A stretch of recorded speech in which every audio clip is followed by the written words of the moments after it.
This is the Zenith Micro Touch 2G Tonearm record changer from 1964. This is the second edition of this record changer. I have the first edition that came out in '62. It's not really ready to be photographed yet, but they're almost identical. A couple of small differences we'll get into. Anyway, there's a lot to love with these things. I think my favorite part of this thing here is the built-in 45 adapter that clamshells down into the case, and it snaps up for use at a second's notice.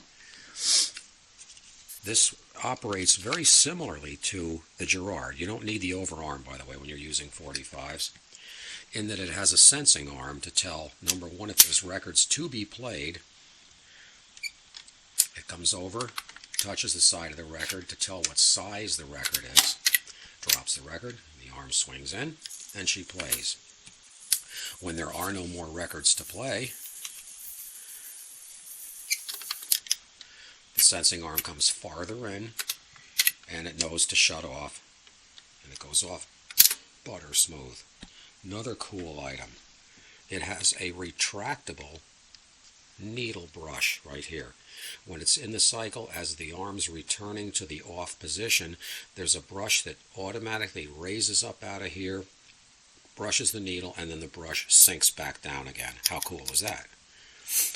Other thing about this thing, it's a belt, combination belt drive plus rubber tire drive.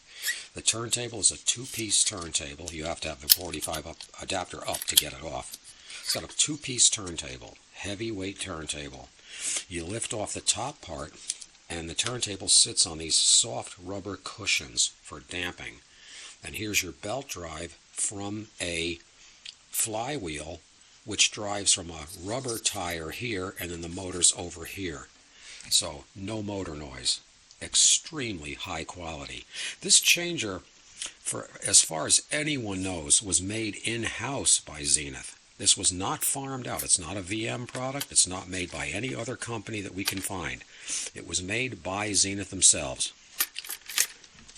And of course, if I had two hands, it'd be easier to get this back on again. But in any event, sit back down on here. There we go. I knew I could do it one-handed.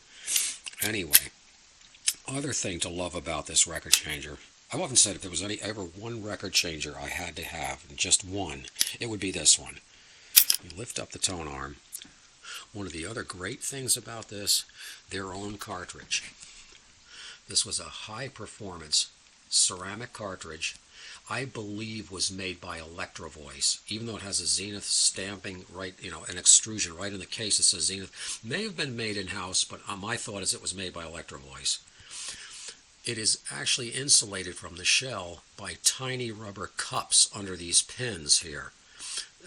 The internal part of the shell is plated with a conductive carbon coating for hum reduction. I mean, you don't see that kind of thing in any changer of this era. You have to remember to click that back down when you lift the arm to look at the needle.